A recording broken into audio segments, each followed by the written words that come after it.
JEE means organic chemistry, हमारा chapter है general organic chemistry और हम मेंस के प्रीवियस ईयर क्वेश्चंस कर रहे हैं। हमारा टॉपिक है प्यूरिफिकेशन ऑफ ऑर्गेनिक कंपाउंड्स। अगला क्वेश्चन है question number 94। A flask contains a mixture of isohexane and 3 methyl pentane. तो हमारे पास आइसोहेक्सेन और 3 मिथाइल पेंटेन का एक मिक्सचर है। One of the liquid boils at 63 degree Celsius while the other boils at 60 degree Celsius. तो इन दोनों में से कोई एक 63 पे बॉयल करता है, कोई एक 60 पे। तो यहाँ ऐसा नहीं है पहले 63 है तो वो आइसोहेक्सेन का है फिर इसका है, नहीं। ऐसा हो भी सकता है, नहीं भी हो सकता है, ठीक है, क्योंकि यहाँ पर रेस्पेक्टिवली शब्द नहीं दिया हुआ है तो कोई भी हो सकता है। What is the best way to separate the two liquids and which one will be distilled out first. 2020 का क्वेश्चन है, एक बार आप इसे ट्राई करिए फिर हम आगे बढ़ते हैं।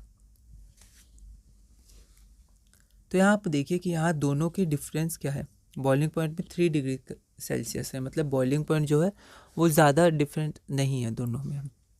तो ये फ्रैक्शनल डिस्टिलेशन होगा, ठीक है। तो पहले सिंपल डिस्टिलेशन को हटा देते हैं, ओके। अब क्वेश्चन उठता है पहले किसको डिस्टिल करेंगे, कौन पहले डिस्टिल होगा, ठीक है। तो फ्रैक्शनल डिस्टिलेशन में क्या होता है, लिक्विड जो जल्दी वेपर बना के ऊपर चला जाता है फिर वो अलग हो जाता है, फिर कंडेंस किया जाता है, ठीक है। तो जिसका बॉइलिंग पॉइंट कम होता है वो जल्दी वेपर बनाता है और कंडेंस होके अलग हो जाता है, ठीक है।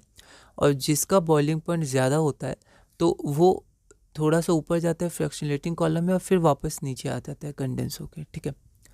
तो इसमें हम लोग को बस ये पता करना है किसका बॉइलिंग पॉइंट कम है, क्योंकि जिसका बॉइलिंग पॉइंट कम होता है वो पहले सेपरेट होता है।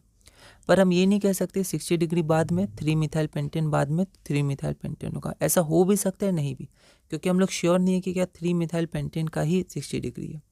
तो देखते हैं, ये स्ट्रक्चर हो गया 3 मिथाइल पेंटेन और ये स्ट्रक्चर हो गया आइसोहेक्सेन का, ठीक है। तो हम देखते हैं सिमेट्रिकल स्ट्रक्चर है और जिनका सिमेट्रिकल स्ट्रक्चर होता है उनका बॉइलिंग पॉइंट ज़्यादा होता है। यहाँ पर दोनों में एक ब्रांच है तो ब्रांचिंग के कारण तो दिक्कत नहीं आएगा। अब इसका स्ट्रक्चर क्या है, सिमिलर स्ट्रक्चर है। तो अगर इसका स्ट्रक्चर सिमेट्रिकल है, तो अगर इसका स्ट्रक्चर सिमेट्रिकल है तो इसका बॉइलिंग पॉइंट ज़्यादा होता है, क्लोज पैकिंग होगा, ठीक है। तो 3 मिथाइल पेंटेन का आपका 63 डिग्री सेल्सियस होगा और आइसोहेक्सेन का 60 डिग्री। पर क्वेश्चन के हिसाब से चलते तो पहले आइसोहेक्सेन, तो आइसोहेक्सेन का 63 होना चाहिए था, पहले 63, इसलिए इस बात का बहुत ध्यान रखना है। अब हम लोग ये समझे हैं तो 3 मिथाइल पेंटेन का 63 डिग्री होगा और आइसोहेक्सेन का 60 डिग्री होगा, ठीक है। Small difference in boiling point, तो fractional distillation and liquids having lower boiling point comes out first in fractional distillation, therefore isohexane. तो कम किसका, आइसोहेक्सेन, तो पहले आइसोहेक्सेन सेपरेट होगा, ठीक है।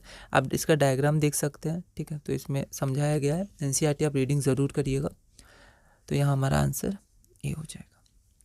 अगला क्वेश्चन है glycerol is separated in soap industries by, ठीक है। तो ये डायरेक्ट एग्जांपल का क्वेश्चन है, इसका आंसर आपका हो जाएगा डिस्टिलेशन अंडर रिड्यूस प्रेशर, ठीक है। क्योंकि ग्लिसरॉल जो होता है वो अपने बॉइलिंग पॉइंट में जाके डिकम्पोज होने लगता है, ठीक है।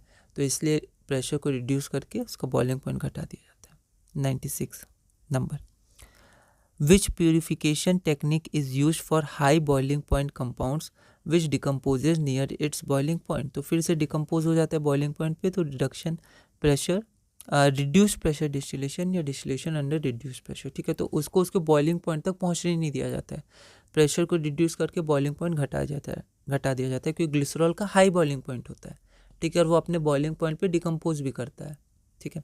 तो इसीलिए वैक्यूम डिस्टिलेशन भी इसको बोलते हैं, वैक्यूम डिस्टिलेशन या रिड्यूस प्रेशर डिस्टिलेशन या डिस्टिलेशन अंडर रिड्यूस प्रेशर, ठीक है। इसको आप याद रखिएगा, ये क्वेश्चन ये भी आता है टर्म।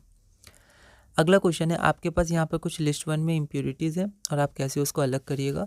2018 का क्वेश्चन है, यहाँ पर आपके पास 4 ऑप्शन है, एक बार आप इसे कोशिश करिए फिर हम आगे बढ़ते हैं। हमें कुछ नई चीज़ें दी होती हैं, जैसे यहाँ पर कलर्ड इम्प्योरिटी है, ठीक है, और नाइट्रोफिनॉल पैराफिनॉल है, पैरा नाइट्रोफिनॉल है, ठीक है, फिर क्रूड नेप्था है, ठीक है।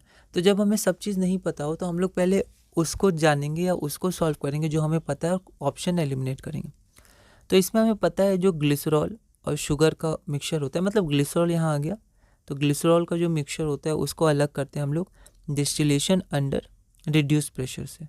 तो डी का तो एस होगा, ठीक है। तो यहाँ देखिए डी का क्यू क्यू क्यू, ये तो बहुत आसान हो गया, सी ही इसका आंसर हो गया। क्योंकि इतना पक्का पता है ग्लिसरॉल क्योंकि हाई बॉइलिंग पॉइंट होता है और उसको हम लोग वो डिकम्पोज हो जाता है, ठीक है, बॉइलिंग पॉइंट पे जाके, ठीक है, तो उसका स्लाइड डिकम्पोजिशन शुरू हो जाता है, तो इसीलिए प्रेशर को रिड्यूस करते हैं। तो ग्लिसरॉल का तो ऐसा होना चाहिए और यहाँ पर सिर्फ डी का ऐसे है, बाकी सब ऑप्शन गलत हो गया, ठीक है। तो अब ठीक है, तो अब हम लोग कोई क्वेश्चन सॉल्व करें तो हम इसको ध्यान देते हैं। उसके बाद आप क्या कर सकते हैं, उसके बाद देखिए यहाँ क्रूड लिखा है, क्रूड ऑयल, ठीक है।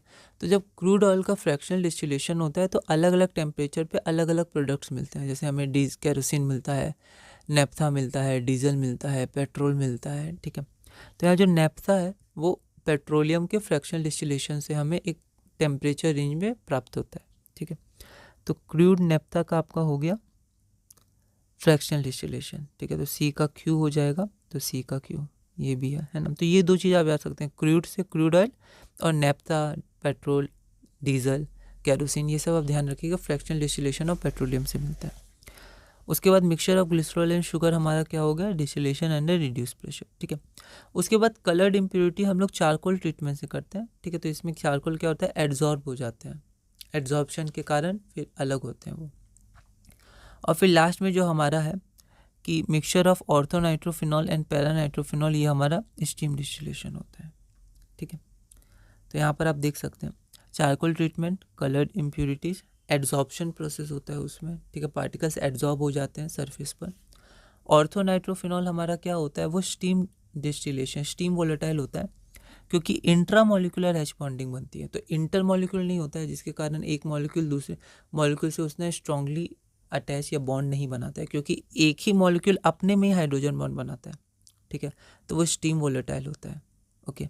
तो स्टीम डिस्टिलेशन से हम लोग इसको अलग करते हैं। उसके बाद क्रूड नेफ्था, नेफ्था क्या होता है, flammable liquid hydrocarbon mixture, hydrocarbon mixture crude oil में होता है, फ्रैक्शनल डिस्टिलेशन। और मिक्सचर ऑफ ग्लिसरॉल और शुगर, वैक्यूम डिस्टिलेशन या डिस्टिलेशन अंडर रिड्यूस्ड प्रेशर, ठीक है। ये हमारा अगला क्वेश्चन है। फिर से यहाँ पर लिस्ट 1 दिया है, लिस्ट 2 दिया है, आपको प्यूरिफिकेशन प्रोसेस बताना है। आपके पास 4 ऑप्शन है, एक बार आप इसे ट्राई करिएगा, अगली वीडियो में हम इसे सॉल्व करेंगे।